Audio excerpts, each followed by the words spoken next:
Hello people, welcome to sleepy classes. Back to basics के आज के वीडियो में हम शंघाई कोऑपरेशन ऑर्गेनाइजेशन के ऊपर हमारा फोकस बनाते हैं। तो सबसे पहले इसका ओवरव्यू लेते हैं। ये एक Eurasian political, economic and military organisation है। यूरेशियन का मतलब क्या है कि जो मेंबर कंट्रीज़ हैं वो यूरोप एंड एशिया से बिलोंग करती हैं। तो the only European country that we have is Russia. ठीक है जी। तो अदरवाइज जो इसके फाउंडिंग मेंबर्स हैं वो कौन कौन से हैं? China, Kazakhstan, Kyrgyzstan, Russia and Tajikistan. Shanghai Cooperation Organisation 2001 में बनी थी एंड जो बनने का रीज़न क्या था कि इसमें एक और कंट्री उज़्बेकिस्तान ऐड हो गया था। अदरवाइज़ इससे पहले इसका नाम था शंघाई 5। इसके हेडक्वार्टर्स हैं बीजिंग चाइना में एंड 8 मेंबर्स हैं करंटली इसके। उज़्बेकिस्तान, इंडिया एंड पाकिस्तान के साथ साथ China, Kazakhstan, Kyrgyzstan, Russia and Tajikistan.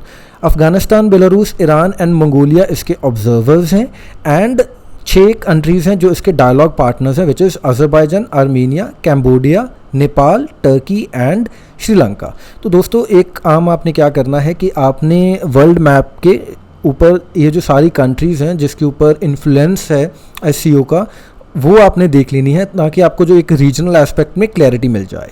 ठीक है जी। अदरवाइज जो टोटल मेंबरशिप है दैट इज़ 8 एट प्रेजेंट।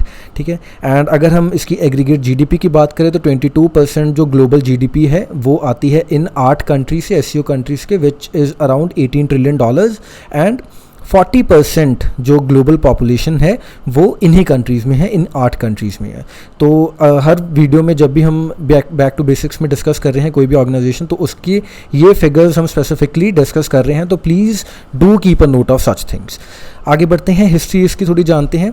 1991 में सोवियत यूनियन का कोलैप्स हो गया। तो कोलैप्स होने के बाद एक तरीके का जो वैक्यूम आ गया इकोनॉमिक आर्किटेक्चर में एंड जो एग्जिस्टिंग सिक्योरिटी थी उसमें।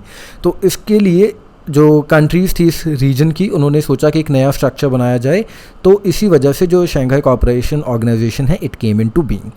1996 में शंघाई 5 के नाम से ये जो ऑर्गेनाइजेशन है स्टार्ट हुई थी। उसके बाद 2001 में उज़्बेकिस्तान भी इसका मेंबर बन गया and at present India and Pakistan भी इसके मेंबर्स हैं। तो 2001 में उज़्बेकिस्तान के ऐड होने के बाद इसका नाम एससीओ हो गया। जो एक ऐसे ट्रिवियल चीज़ें, but you need to know कि शंघाई कोऑपरेशन ऑर्गेनाइजेशन नाम है लेकिन हेडक्वार्टर्स शंघाई में नहीं है। ठीक है। हेडक्वार्टर्स हैं बीजिंग में। और तुर्कमेनिस्तान इसका मेंबर नहीं है, ताजिकिस्तान मेंबर है। अदरवाइज़ अगर आप सेंट्रल एशियन कंट्रीज़ देखें तो तुर्कमेनिस्तान भी उन कंट्रीज़ में आता है लेकिन तुर्कमेनिस्तान इसका मेंबर नहीं है। तो that is why we can not claim कि सारे सेंट्रल एशियन कंट्रीज़ इस ऑर्गेनाइजेशन के मेंबर्स हैं। आगे बढ़ते हैं, फोकस एरियाज़ की बात करते हैं। तो जो हमारी ये रीजन है साउथ एशियन रीजन या ओवरऑल अगर आप एशियन रीजन की बात करें तो यहाँ पर एक टेंडेंसी रही है कॉलोनियल हिस्ट्री के हिसाब से, लगा लीजिए कि अपना अलग देश बनाने की। जैसे इंडिया में भी हम कितने जगह देखते हैं कि regional aspirations they sometimes tend to come on the forefront. तो इसी वजह से 3 फोकस एरियाज़ हैं जो मेजरली एससीओ के हैं। दे आर सेट यानी सेपरेटिज्म, एक्सट्रीमिज़म एंड टेररिज्म। तो जो स्पेसिफिक फोकस है इनके ऊपर है। एंड कितनी सीरियस है एससीओ टेररिज्म को लेकर कि इन्होंने एक sub organisation which is regional anti terrorist structure RATS वो बनाया हुआ है जिसके हेडक्वार्टर्स हैं ताशकंद में। ठीक है। एंड इसके अलावा non traditional security, counter terrorism and military cooperation, intelligence sharing, वो सभी इसके एरियाज़ के अंडर जो फॉल करता है। एंड रिसेंटली तो जो इसका दायरा है इन्होंने इकोनॉमिक एंड कल्चरल कोऑपरेशन के ऊपर भी बढ़ा दिया है। ठीक है। आगे बढ़ते हैं, हम इसकी मीटिंग्स या समिट्स की बात करते हैं। तो एससीओ क्या करता है, 2 तरीके की एनुअल मीटिंग्स करता है, हर साल मेंबर्स मिलते हैं। तो एक तो है हेड ऑफ़ द स्टेट की मीटिंग जिनको हम बोलते हैं समिट्स, एंड एक है जो council of the head of government उनकी मीटिंग। तो जो head of the state meeting है इनमें हमारे प्राइम मिनिस्टर जाते हैं एंड जो हेड ऑफ़ द गवर्नमेंट की मीटिंग होती है इनमें हमारे कैबिनेट मिनिस्टर्स जाते हैं। यूजुअली यही ट्रेंड है, अदरवाइज़ दूसरी कंट्रीज़ का अलग अलग हिसाब होगा, इंडिया में ये चलता है। एंड रिसेंटली जो 2019 की बात करें तो जो एनुअल समिट था यानी जो head of the state meeting थी वो बिश्केक किर्गिस्तान में हुई थी एंड जो head of the government meeting है वो हुई थी ताशकंद में। तो ये ध्यान रखना है, ताशकंद में हमारे गए थे defence minister Rajnath Singh. 2017 summit important है, अस्थाना समिट था ये। Asthana is in Kazakhstan and India and Pakistan दोनों को एज मेंबर्स इस समिट में रखा गया। एंड इंडिया होस्ट कर रहा है head of government and prime ministers of SCO meeting 2020 में। तो जो हेड ऑफ द गवर्नमेंट ये वाली मीटिंग है इंडिया में हो रही है, जो summit head of the states का वो हो रहा है रशिया में 2020 में। ठीक है जी। एंड कुछ इंपॉर्टेंट प्रपोजल्स है आने वाले टाइम में जो एससीओ है इनके ऊपर काम करना चाहता है। एक है creation of the council for development of digital economy. जैसे हमने देखा कि जो इनके फोकस एरियाज हैं उनमें इकोनॉमिक कोऑपरेशन भी शामिल है, तो इसीलिए डिजिटल इकॉनमी के ऊपर काम करना चाहते हैं ये।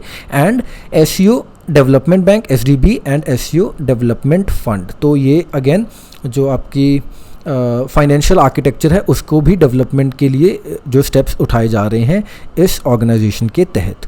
अब जाते जाते जो एक मैं आपको आर्टिकल बता जाता हूँ जिसमें से मैंने मेजरली जो सामान लिया है, तो अदरवाइज़ आपकी बेसिक अंडरस्टैंडिंग के लिए भी ये आर्टिकल आप पढ़ सकते हैं। इंडियन एक्सप्रेस का एक्सप्लेन्ड आर्टिकल है what SCO summit means for India's global and regional interest, तो इसमें थोड़ा मीन्स का पॉइंट ऑफ व्यू भी आपको मिल जाएगा। सो अब धीरे धीरे we'll try to build up your base as well as we'll try to move to the next level, कि आप अब बेसिक्स के साथ साथ अपने जो एनालिटिकल स्किल्स हैं उनका भी डेवलपमेंट स्टार्ट कर दें। ठीक है जी, तो अब से हम ये प्रैक्टिस फॉलो करेंगे। जो भी articles I will be using I'll recommend them here in the related articles। ठीक है जी, अब ये तो रहा हमारे इस वीडियो से रिलेटेड जो भी हमने डिस्कशन करनी थी। इसके बाद आपके लिए अनाउंसमेंट है पीसीएस से रिलेटेड, पंजाब पीसीएस से रिलेटेड। तो अगर आप पंजाब पीसीएस में अपेयर नहीं हो रहे तो आपके लिए इसके बाद वीडियो ख़त्म ही समझिए। अगर आप पंजाब पीसीएस का पेपर दे रहे हैं तो उसके लिए हम थोड़ी आपके लिए कोर्सेज़ के बारे में बता देंगे, तो वो आप आगे कंटिन्यू कर सकते हैं।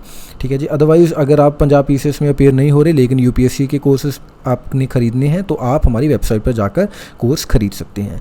तो जीएस का कोर्स है पंजाब पीसीएस का, ये उसकी टाइमलाइन है 8 जून ऑनवर्ड्स हम जो यूपीएससी ओरिएंटेड जीएस के लेक्चर्स हैं वो आपको दे देंगे। उसके बाद पंजाब स्पेसिफिक हम जो पीसीएस की डिमांड है उन सब एरियाज़ को केटर करना स्टार्ट कर देंगे 15 June onwards. Political theory, then we'll be studying world history and जो चैलेंजेस हैं to the Indian state, Punjab based GK and basic sciences on 15th, 22nd, 29th and 6th of July. तो ऐसे ऐसे करके we'll progress. Similarly एक Punjab PCS में जो CSAT है उसकी भी वेटेज होती है, उसके भी मार्क्स काउंट होते हैं। तो दैट इज़ वाई इसके लिए जो हमारा कोर्स है वो कुछ इस तरीके से प्रोसीड करेगा। 10th जून को हम जो कॉन्ट है उसके ऊपर हमारे जो वीडियोज़ है अपलोड कर देंगे, आप उनको देख सकते हैं। उसके बाद 22nd June onwards logical reasoning, 29th June onwards English reading and comprehension and finally Punjabi का से रिलेटेड जो भी आपको सामान देना है वो 6 जुलाई ऑनवर्ड्स स्टार्ट हो जाएगा। So this is all in the context of this video. Thank you for watching, bye bye.